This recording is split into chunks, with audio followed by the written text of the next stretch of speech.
Hi. Welcome home, brave heroes.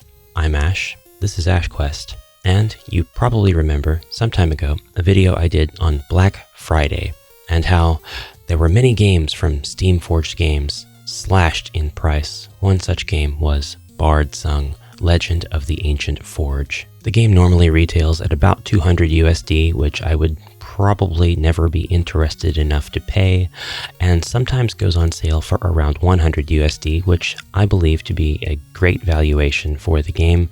I was able to get this for $50 USD plus 20 shipping, making it very, very difficult to pass up. What I did not expect was the massive size of the box in which it delivered, and when I opened the box, this box was not much smaller inside. So, without further ado, an overall presentation, overview, and unboxing of BARDSUNG, Legend of the Ancient Forge. I was really happy to get this for the price that I got it for, actually. And I have been through this box once already. We are definitely getting a much higher view on my table than we normally do to accommodate for all of the view area that I'm going to need to use. In a world where being sung of by bards is the mark of a true hero, you begin with a single tile, a destination, and the desire to become songworthy. What unfolds is a labyrinthine dungeon of your creation, filled with dangerous enemies, wandering monsters, challenging combat puzzles, and valuable treasure. Inspired by dungeon crawlers, role-playing games, and choose-your-own-adventure classics, BARDSUNG is a cooperative dungeon crawler that combines the best of all three to create a powerful new experience. Descend into the depths of an ancient forge, building unique dungeons by making decisions as you explore. Face the terrible creatures that call the darkness home in dynamic, zone-based combat, where teamwork and positioning are vital to solving the combat puzzles unique to each encounter.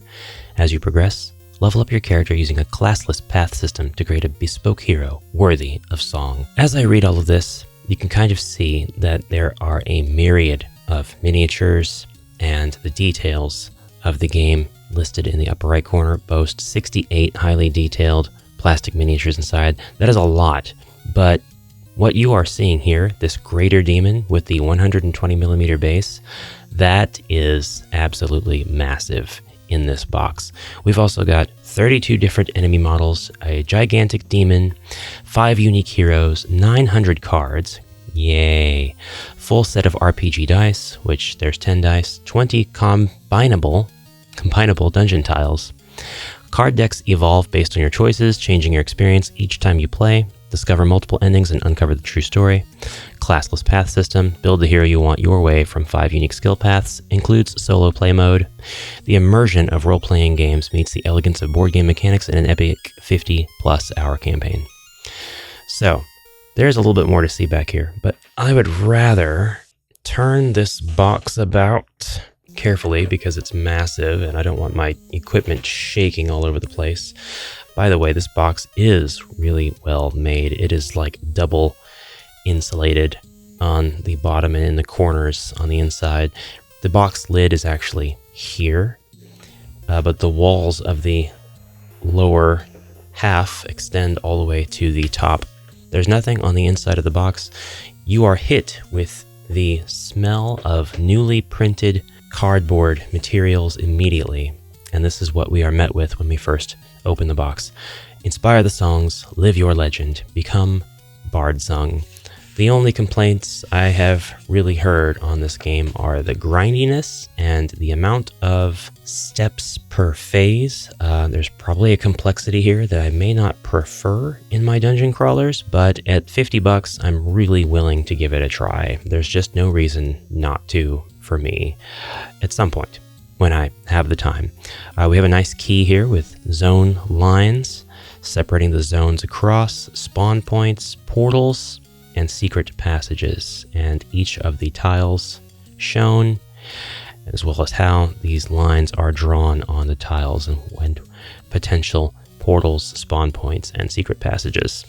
Next, we have the actual tiles, of which I don't remember how many I read there were. 20? Not nearly enough, in my opinion, although I think I know why there are only 20. And there are a bunch of tokens. And that kind of creaked when I picked it up. It's ready to be punched. Let's see how easy that is. It is tremendously easy, it seems. The artwork is very clear. The DPI is kind of high, but it's got that grid-like texture on the cardboard, something that you might see on some materials these days. And that does kind of affect the overall image quality when you're taking a look. But when you're kind of far above it, it doesn't really matter. Everything's clear in terms of mechanics and where your player should be positioned, and I can clearly see the zone lines implied by the cracks in the floor. So like, I'm pretty sure this would be our, this sort of tile falls squarely within this one, actually, yeah. So we've got our left passage, right passage, northern passage. This is where we enter the dungeon. We don't have a passage there. And then our zone lines are here, here, and here. Actually, that's not as intuitive as I was thinking it would be. I really thought here, here, here, and here would be our zone lines, but it doesn't really matter. There's still 4 zones altogether. There's still 3 exits. Other side, this one's a little bit clearer, actually. This one probably is used first in the game and sets the precedent for what kind of perception you should have for this tile specifically, because there's no key for the backside of the tile, so I think it's just a different theme. But moving on, listed here is 4, 8, 9, 10, 11, 12, 13 different tiles.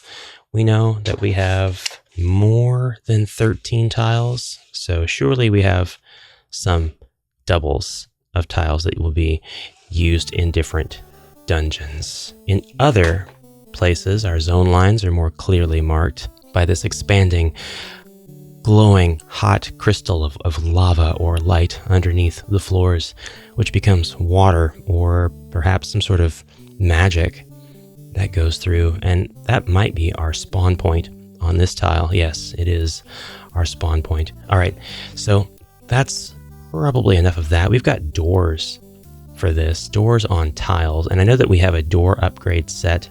They call it the doors expansion, which I personally hate the titling of extra assets meant to replace existing ones being called an expansion, but it is what it is. I prefer content expansions, not material expansions, at least if you're going to use the name, but it's a very, very minor gripe.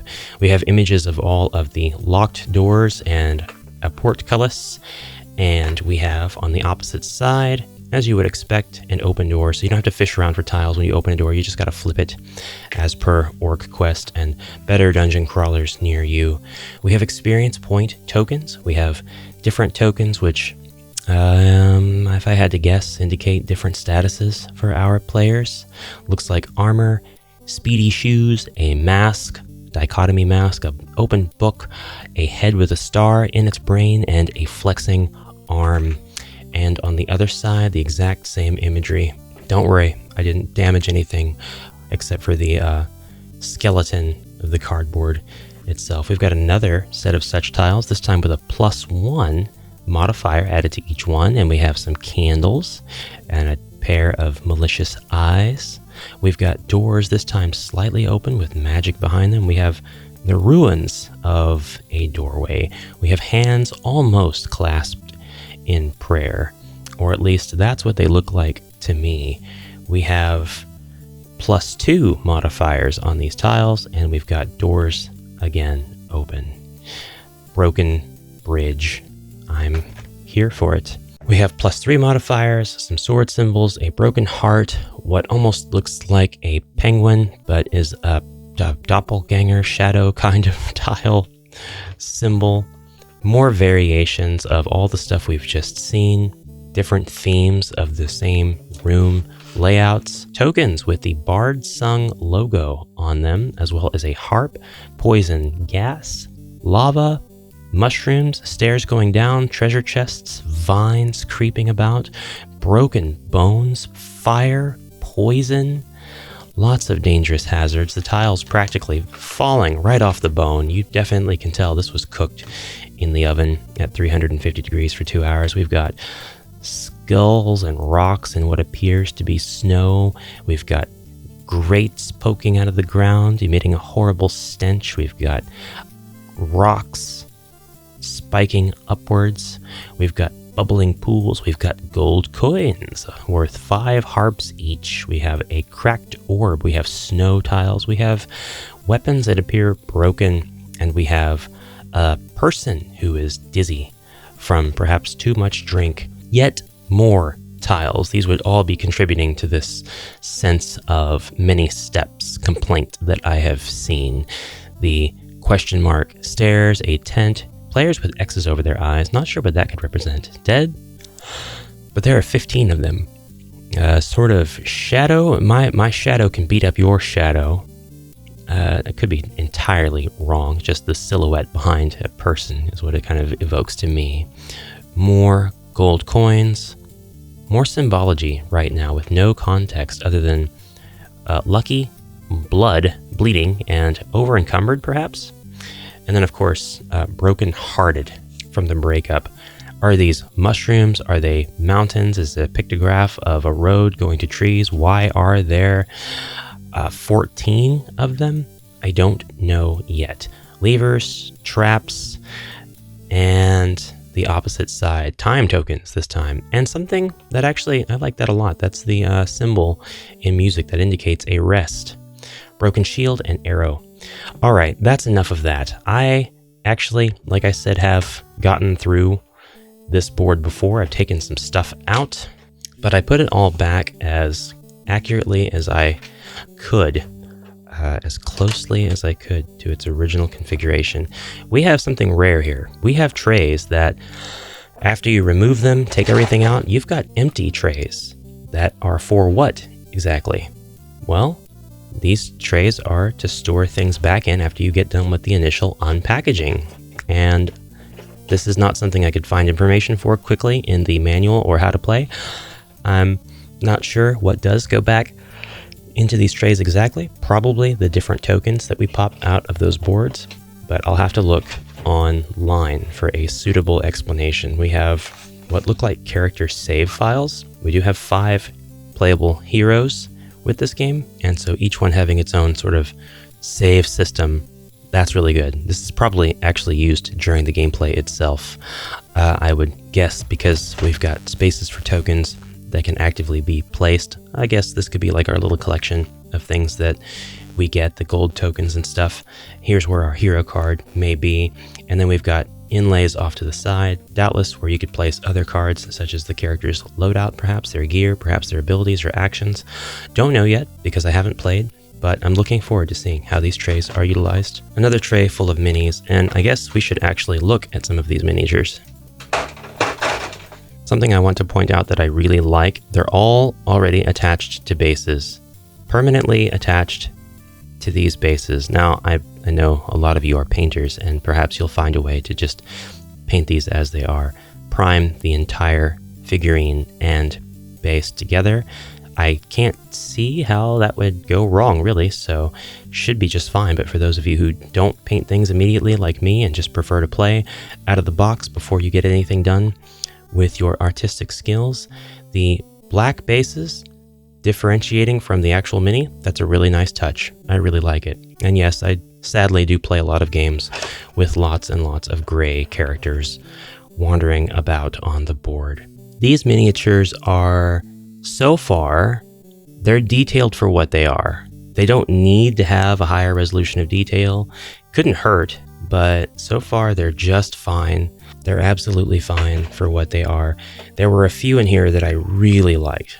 This is one of them. This is one of the miniatures that I really liked. This lady, this undead witchy character, might not be a lady actually. Unhinged jaw, very undead, very menacing, in the middle of an action, very dynamic, great pose, great sculpt. She's really tall as well, or he. I don't know. I apologize. This dwarf, he's a unit. He is small, but he's very threatening. I like it. I like it a lot. We have a bunch of these dwarves. We have some characters that have this sort of hood. I don't think it's the hood that gives them these very animal folk-like ears. I think that those are a native trait. So we have quite a few of these guys. Could be wrong. A about that. Then we have, this looks like another dwarf, just a crossbow dwarf. Yes, and a warrior, and a few more. If I had to guess, this is a dual sword wielding sort of shield maiden, except it's more of a sword maiden. Kind of has a feminine appearance, so I am doing some assuming. Let's take a look at that first box. It's important because the heroes are in here, but before we look at the heroes, we have several more of these creatures. This guy has almost like a frog-like or turtle-like face. He's got a bunch of stuff on his back. He's got a bow at the ready. There is more to this character than meets the eye. It's not just a standard archer, in my opinion. I hope it's not simply treated as such. Now we've got what looks to be like the green skin of this universe. This could be an orc. This could be a hobgoblin. Not sure yet. Haven't seen what the nomenclature is for the characters with the goblin-like ears. We have these hulking units that are just wearing an impossible to pierce armor, carrying impossible to defend against swords, and they are charging. Whoever sculpted these, kudos on your presentation. They are all dynamic. They're sweeping. They're ready for action. I really like that. There are a lot of great sculpts out there that just don't have that dynamic pose that could really bring them to the next level. But this game is not struggling with that so far. This is a strange one. This guy's crouching down. He's like an assassin undead. He could be non-threatening. He could be a merchant. Let me show you my wares. Then we have the heroes. And I really like the idea of what these heroes are supposed to be, but I don't know that I love the presentation. They're orange. It's pretty close, actually, to what my camera colors are showing. So it's more of like a yellowish orange. I'm not quite sure what to call it. It's almost neon. But we have a turtle boy here who is awesome. I mean, I really like him. He's got lots of rope. He's got a couple of things like barnacles, a starfish attached to his shell. But the details, I'm not sure kind of where they break down, but they break down just a little bit, like his feet here. His lower leggies are just kind of a mess. And I don't know why. I don't know if it's because of the material. There are spots in the model that are detailed and they are clear in their details, and that's great. And then there are some spots where it's a little bit harder to discern what it is you're looking at. We have a character wielding a spear, and he's fine. He's fine. He's a bit snooty looking, I think. He's a bit, my spirit bring all the boys to the yard. I can't find other words or phrases to describe him. I'm sorry. If you know, you know. We have charging up the steps. This character, she's pretty awesome. She has a hammer and an axe. This is a rare combo. She's got a little bit of scenery, a little bit of dungeon dressing right on the base. She's got a mohawk.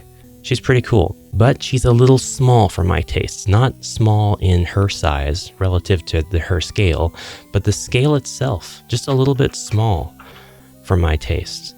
And that's kind of where I think some of the detail gets lost. The person that I would play as, I think my personal favorite, this Kenku character, this crow, this bird boy, he is so cool. I love his cape, his dagger, all that stuff is really cool.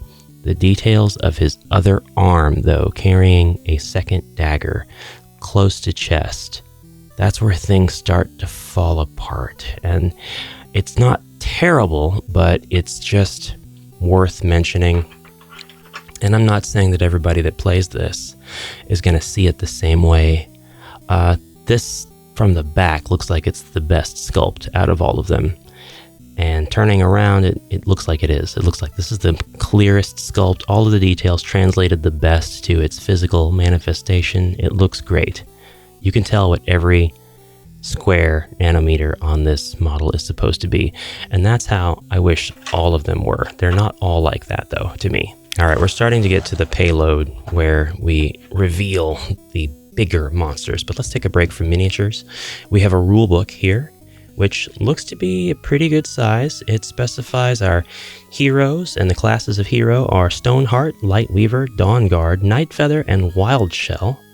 And then it shows all of our monsters, the Crix, the Giant Rat, the Ettercap, we haven't seen those yet, the Crone, that was the very tall witchy character that I really liked, a Hook Horror, which is our Demogorgon basically, Reaper, Shadow, Elemental, Etten, King, Arcanist, Sniper, Kingsguard, Executioner.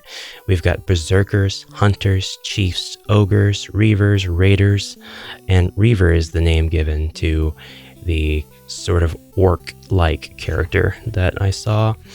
We have a myriad of cards, tokens, and terrain elements. Our component section is really big. Then we get the combat tutorial, how to set up the combat tutorial, and then the combat tutorial tile.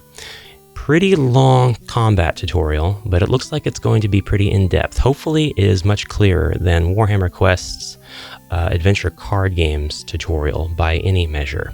It wouldn't be hard to improve upon it, so I'm sure it's better.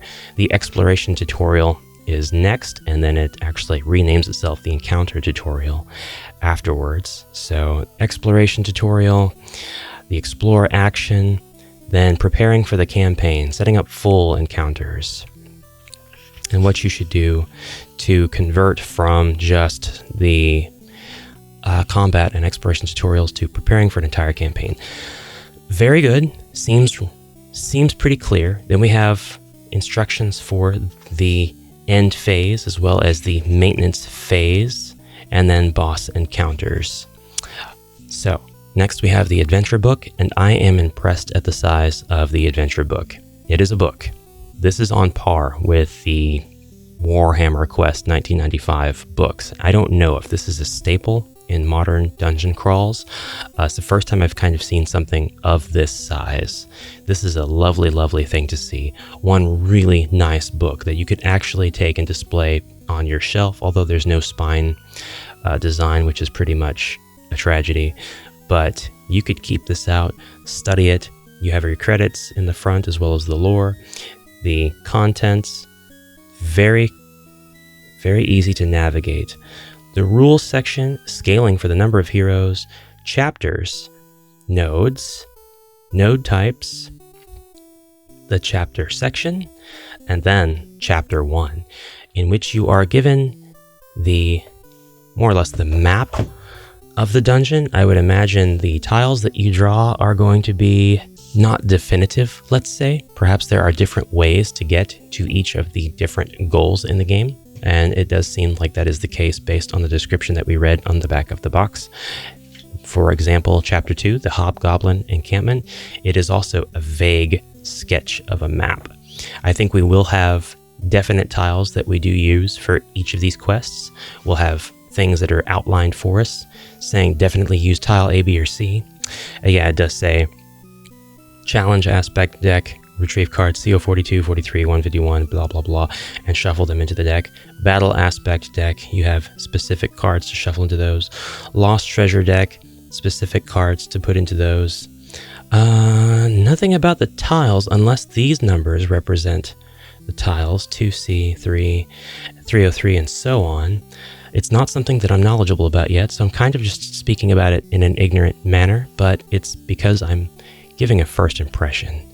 You know, all of the maps are like this, lots of different configurations, and this sort of thing, we have a really simple one right here, goes on and on until we get to different bosses, and about halfway through the book, it goes from chapters to encounters and how to set up the different encounters, so that's really cool. And then it goes into narrative. We have narratives that we read, and I think this is kind of how it takes inspiration from the Choose Your Own Adventure type books. And we have different things in here, different choices, and it allows you to make these choices sometimes at a cost, sometimes at a dice roll, sometimes at both. And then it tells you what you unlock at the end of each of these sections. So you likely get to the end of your quest or in the middle of your quest and refer to one of these sections, get to the end. We have a couple of splits here. You're faced with a choice. If you want to end this character's suffering, read narrative entry 98. If you still have hope, you read 262. That is nice to see. I really like that. There is endings. Do not read any further unless instructed to. I'll try to skip past that because then we have a campaign tracker. That's really nice. So it helps you track your campaigns. The art throughout is really great too. So we're going to put these off to the side and look at just a few more components. Now I said everything was packed away in this box in a pretty exacting manner. It looked like it was very much prepared for you to unbox it and put it all back in an intuitive way. And it's not the most unintuitive. If you were to empty out all of the miniatures and figurines, I think that you'd have to do a little bit of, does this go here? Does this go here? No, it fits here better.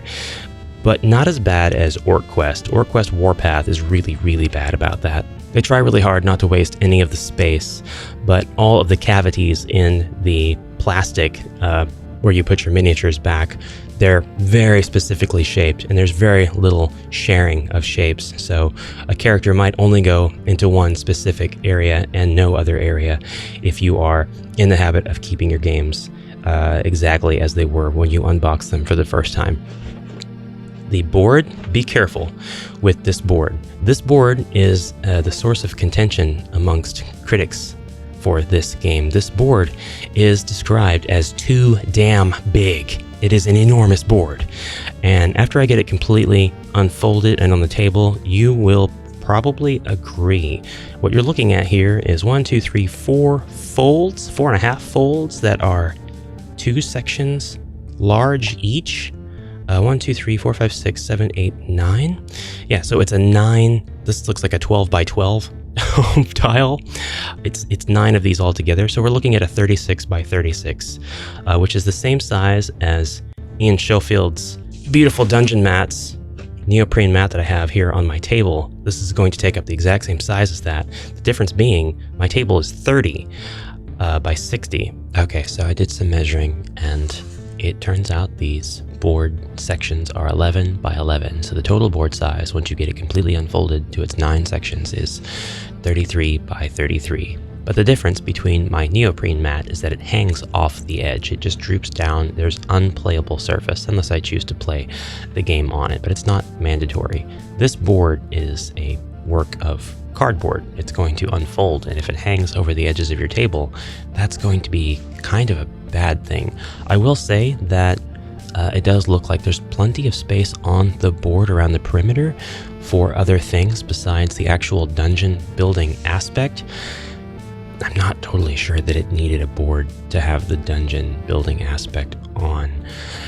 I think there could have been design choices made to get away from that, but at this point in time, I don't know for sure. Now I can push this up so you can see the bottom of this board and kind of how there's play area here. For things like, I would assume, tokens or cards or perhaps dungeon tiles, but that has actually, oh god, made it very difficult to pull it back up because as soon as the top section of the board fell off, it's only connected by here, and so this is the part that's disconnected, and it's already caused me just a little bit of separation of the paper from the board from that being done. Something I need to be careful about, of course, but a consideration for you. And this noticeably does pop up from being folded in its box for so long, and maybe after we get it weighed down with some tiles and some exploration elements, that won't be the case, maybe, but really it looks like that's going to not really be helped. We're going to have to put something heavy and flat on top of this board to get it to weigh down completely, and then it'll be ready for game night. You could play on it as is already. It shouldn't hurt anything. I mean, there's bowing, but your characters aren't going to be falling over from the diagonal orientation or anything like that. It should be fine. But that is the board, and I do have concerns about that for sure, because it's one thing to complain about the size of the board, but the unfolding of the board is kind of a dangerous thing. It's kind of like a nefarious old style road map, and you're not quite sure how to go about each step when you're unfolding unless you've done it many, many times and you always fold it back up the exact same way. And then you might end up where you're questioning while you're unfolding if you're going to be able to make the next unfold and so on until you get it all laid out. I almost had to practically let it fall open, which is not ideal, and I didn't completely go that route. I didn't commit, but kind of letting gravity help me figure out what I needed to do. Not ideal for a board. And I know some people are going to be like, you're wasting our time complaining about that. Well, no, I'm not. It's something some of you might find to be valuable information, and it would have been valuable for me to know it. I guess the tutorial actually has its own deck. Stop here if you're playing the exploration tutorial. Good luck. I like that. We actually have 2 different decks with that, and they're both sealed. Looks like we've got our enemy deck here, and then our enemy again, but in orange. Okay, so I don't know what these cards are called just yet. Yeah, indeed. I think one of these is for the arena encounters, and the other one is for monsters that you encounter while you are playing through the dungeons. Maybe? One thing's for sure, they're equally big. And as far as cards go, finally, we have this deck, which starts with, it looks like the letter P, P17, then B70 through B138. And these are events of a sort with different types highlighted down below. I like that very much. I like that format. Something doesn't feel right here. Place a water token on the current tile's spawn area with 2 timer tokens on it. During the end phase, discard a token. If there are no tokens to discard, place a hook horror on the current tile's spawn, then discard this card. If there are no heroes in the same area as the tokens, discard this card. Interesting. Very interesting. And this is set up for solo play, so it's not like that's a secret. C106 through C124, 214. These look to be additional events, just numbered in a different way for easier locating within the vast sea of 900 cards, I would imagine. Trapdoor. A trapdoor opens underfoot. This hero makes a TN12 action roll. If they pass, discard this card. You fall and land on a corpse. The hero suffers a wound, then makes a TN8 action roll. If they pass, gain 1 gold. You climb up the jagged stone. This hero makes a TN10 action roll. If they fail, they suffer a golden droplet.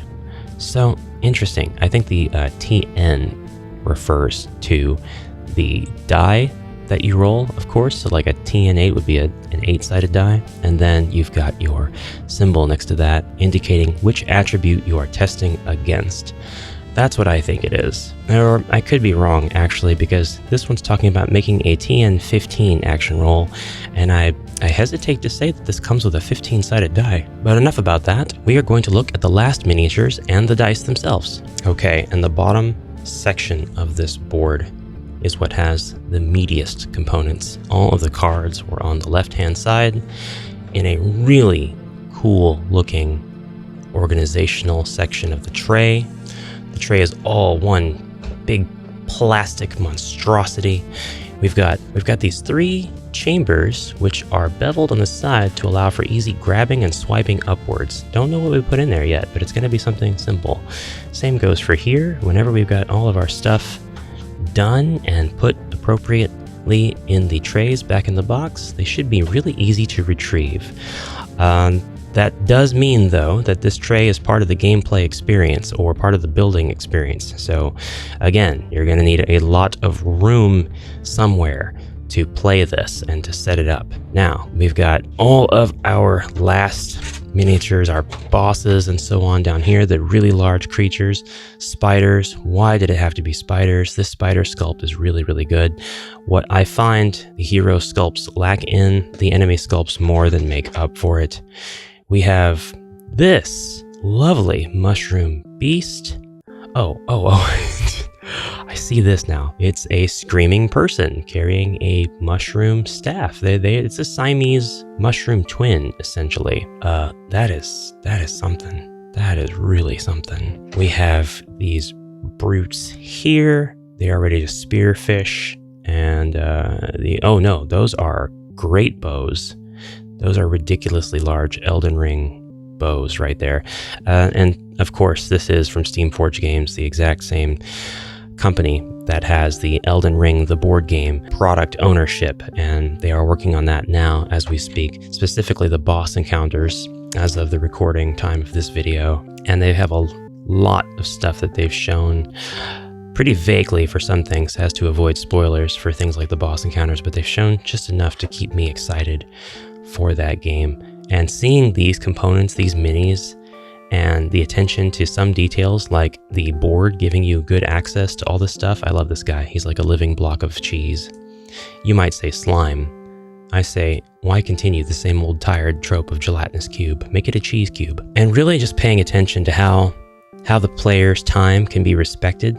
And I think that probably goes hand in hand with the setup of components. Now, we'll get this guy out soon. I know you're wanting me to address the elephant in the room, but first, the hook horror, the size of which I hope really clues us in as to how difficult of an enemy he's going to be. We have this gross hook worm. Again, great details. A foam block to protect the last two miniatures. One of these is a spider rider. Gross? No, that is not. It's an arachnid. That's disgusting. It's really, really bad. Yuck. Gross. It looks awesome though. It looks so cool. Then we've got this guy. Perhaps this is the underling to the hook horror. Kind of a mole man almost. Very dangerous. Very, very dangerous. And then this is the 120 millimeter base monster, which Elden Ring is going to have a couple of these 120 millimeter monsters, one of which I think is Alkiel the Flying Dragon. That might be the only 120, actually. The others might be 100 and around there. This guy looks like he came straight out of a From Software game. He looks like a Demon Souls character, the god dragon. And not only is he already super massive, one of the largest miniatures I have ever seen in real life, he's not complete. He has these slots on his back, and you probably saw me check out some wings earlier, and these are the wings. I've shown pictures of this miniature in the Discord, a side-by-side comparison with Balor from the Legend of Drizzt WizKids game, and just due to the lens aberration, they kind of look like they're the same size. They're not at all the same size. This guy is just massive. The wings are massive. He takes up an enormous spot on the board. Sadly, I think due to what I've seen in the book, we probably only see this guy one time. He might be our big bad, our last boss, and then that might be it for the regular campaign. Of course, BARDSUNG has two content expansions. One's Fables and one's the Lost Levels, but I don't know that this guy sees action in either of them because the Lost Levels is about those pesky ancient technology races from ye olden days. Okay, we've got our dice. And there are a lot of dice here. There's a lot of dice. We actually have 3 d6, 2 d4, which are the pyramids that you roll. You read the number common to all sides at the tip of the pyramid after you roll them. We have our d8, we have our d10, we have our d12, 2 d20. They're all black. I'm not really quite sure why I decided to show them up to the camera, knowing they're all quite plain, but at least you know what dice the game uses. So if you have cooler looking proxies, you can use those instead. The only thing I haven't shown is there were 2 decks of cards in with the dice and the wings for the giant devilish monster, and these were blister packaged. Not blister packed. They were wrapped up. And I unwrapped them, and I found, annoyingly, the card stacks are just a bit taller than the tray itself, so they tend to slide out whenever I'm trying to store this back in correctly. So I need to find a different storage solution. But essentially, we have a lot of different cards here. It looks like treasure chests on the back of some. They're really easy to identify just shuffling through them. You can definitely see the edges and how they're colored and how they differ from one another. But we've got, I'm not sure what these are. They mention XP, and one side has a monster name like Apparition, and then it They both have different instructions. Spend fate to place this hero in the same zone as a ghost token, remove a ghost token from that zone, or spend fate to place this hero in the same zone as a ghost token, remove a ghost token from that zone. This ability may be used as a passive ability after resolving an attack where this hero suffered one or more. And then we have two different symbols that I won't attempt to interpret at this time. They must be abilities then. So we have the green character abilities, the blue character abilities, gray, orange, and red. So yeah, that's what these are. They are ability decks, and then they're two-sided because each ability is going to have two versions. One must be like a leveled up or charged or boosted version of that ability. Then the rest of these are treasures, and we have some really nice treasures in here too, like the ruby and the garnet and the diamond. These are definitely hero questable, but the Master Rune of Fortitude, the Rune of Rebuke. Yeah, I really like this stuff. A supply cache, replenish a toolkit, blue herb, and it seems I have reversed these. They perhaps fell out and I picked them up and put them back in. The mysterious coin. So that's pretty much it for BARDSUNG's unboxing and overview. Please let me know anything you like in the comments below. Tips on how to play, good resources for me or for others interested to get started in playing quickly. If you've got anything like that, I would greatly appreciate it. Definitely take advantage of it and take advice for this one, because this looks like something I'm going to have to invest a lot of time into and pay careful attention to, and that's going to take away my time and attention from other games. So I need to make sure the time investment is worth it. These trays, by the way, are branded. It looks like they were made by Game Trays, and that looks like it's worth looking into as well, because these are really, really well done trays. The configuration of them is really nice. I really like that we have all of these storage options, and they didn't just leave us high and dry. A lot of board game manufacturers do kind of leave us high and dry and don't leave us a lot of good storage options when it comes time to put everything back in the box. Sans the skeletons and sprues and all of that. Not the literal skeletons, but like the cardboard skeletons. I hope you like the dual camera approach this time. I don't know how useful it was. I just knew that I wanted to make sure that I had more than one perspective. So anyway, guys, thank you very, very much for watching. I will see you in the next episode. Please look forward at some point to some gameplay or a bit more of a tutorialized experience for this soon, if necessary. And I will see you in the next one. Until then, have a great rest of your day, and bye for now. Waving at both cameras. Bye for now. Bye for now. Bye for now.